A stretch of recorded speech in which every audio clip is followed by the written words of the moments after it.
কেন নাকি নির্বাচন কোনো কারণে দেওয়া হচ্ছে না, যদি বিষয়টা একটু বিস্তারিত বুঝে না। দেখেন, এই বিষয়টা আপনার বলবেন। আমি মনে করি যে আমরাই বাংলাদেশ কমিটির একটা মাত্র কমিটি, যেটা হইলো যে দিন আমাদের 3 বছর শেষ হয়েছে, ঠিক ওই দিনই কিন্তু আমরা মানুষকে বলেছি যে আমরা নির্বাচন দিতে চাই। তখন কিন্তু অনেক সংগঠন আমাদেরকে বলছিল হঠাৎ করে মানে বাংলাদেশের অর্থনৈতিক অবস্থা খারাপ, এমনি এমনি আপনারা আরো 1-2 বছর, মিনিমাম 1 বছর আমাদেরকে টাইমও দেওয়া হয়েছিল। 1 বছর আপনারা চালান, পরবর্তী নির্বাচনের চিন্তা ভাবনা করবেন।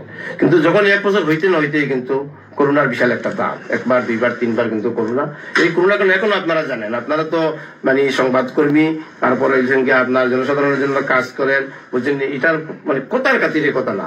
আজকের যে পরিস্থিতি, করোনাকালীন যে পরিস্থিতি, সেটা কিন্তু বাংলাদেশ কমিউনিটির মতো বিশাল একটা নির্বাচন এই পরিস্থিতি দেওয়ার মতো কোনো পরিবেশ এখনো নাই। কারণ এক জায়গায় যে আমরা করবো এই ধরনের কোনো পরিবেশ আমরা করছিলাম যে 21 ফেব্রুয়ারি অনুষ্ঠান করবার জন্য কিন্তু আমরা মাঠে পারমিশন চেয়েছিলাম, আমাদেরকে দেয় নাই, কয়েকটা কিন্তু কার্ফিউ চলতেছে। আজকে যদি আমরা এখানে করি, এর আগে কিন্তু আমাদেরকে ঈদের একটা নামাজ পড়তে দেয় না। এখন আপনারা বলেন এই পরিস্থিতির মধ্যে আসলে বাংলাদেশ কমিটি নির্বাচন দেওয়া ঠিক কিনা? আসল কথা হলো আমরা চাইতেছি বাংলাদেশ কমিটি আজকেও যদি সুষ্ঠু সুন্দরভাবে কেউ নিয়ে যায়, আমরা আলহামদুলিল্লাহ পাচ্ছি। আসলে আমরা নির্বাচন দিতে চাইতেছি, কিন্তু নির্বাচন দেওয়ার যে প্রক্রিয়া বা যেভাবে বাংলাদেশ কমিটি নির্বাচন বিশাল একটা ব্যাপার, বুঝলেন। বাংলাদেশ একটা ইউনিয়ন পরিষদ নির্বাচনে যেতে আরো কোনো ব্যয়বহুল এবং আরো কিন্তু যায় যাবে না, বুঝলেন।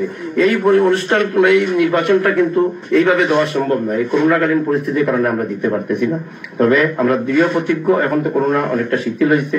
আর তাছাড়া বাংলাদেশ কমিটির কার্যকরী পরিষদের আমাদের সেক্রেটারি হিসাব ছিলেন, ভাইস প্রেসিডেন্ট এখনো কিন্তু দেশে আছেন, পিছনে আমাদের সিনিয়র নেতৃবৃন্দ গুলা বাইরে ছিল, এখন ওরা মোটামুটি আসতেছে ইনশাল্লাহ। আমরা এখন তো রমজান মাস বললেও তো লাভ নাই, রমজান মাত্র 5-7 দিন পরে, রমজানের পরে বাই হুক করুক ইনশাল্লাহ আমরা বাংলাদেশ কমিটির নির্বাচন দিব। এতে কে আসলো কে না, এতে আমাদের কিছু যায় আসে না। ঠিক আছে, নির্বাচন ইমিডিয়েটলি হয়ে যাবে। যে কথাটা আপনি বলছেন, বাংলাদেশ কমিউনিটি একটা গণতান্ত্রিক প্রক্রিয়া সবসময় চলে। আমরা চাই না অনিয়মতান্ত্রিক ভাবে একদিনও ক্ষমতায় থাকতে, কিন্তু করোনাকালীন পরিস্থিতির কারণে কিন্তু আমরা এই জায়গায় আছি। ঠিক আছে, বলছেন এটা কিন্তু আমাদের মুখ্য উদ্দেশ্য এটা থাকবে। অবশ্যই নির্বাচন হয়ে যাবে এবং গণতান্ত্রিক প্রক্রিয়া বাংলাদেশ কমিটির আগামী নির্বাচন হোক, এটা আমরা করতেছি।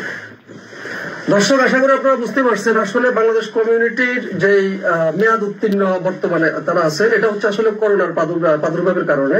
করোনার কারণে মূলত নির্বাচন হচ্ছে না। ইনশাল্লাহ আমাদের প্রেসিডেন্ট সাহেব আশা দিয়েছেন যে এই যা সামনে হচ্ছে আমাদের রমজান মাস, রমজান মাসের পরপরই কিন্তু ওনারা বাংলাদেশ কমিউনিটির গ্রিসের নির্বাচন দেওয়ার চেষ্টা করতেছেন এবং ইনশাল্লাহ সেটা করবেন আশা করি আমরা সবাই। আপনারা আশা করি সবাই বুঝতে পারছেন।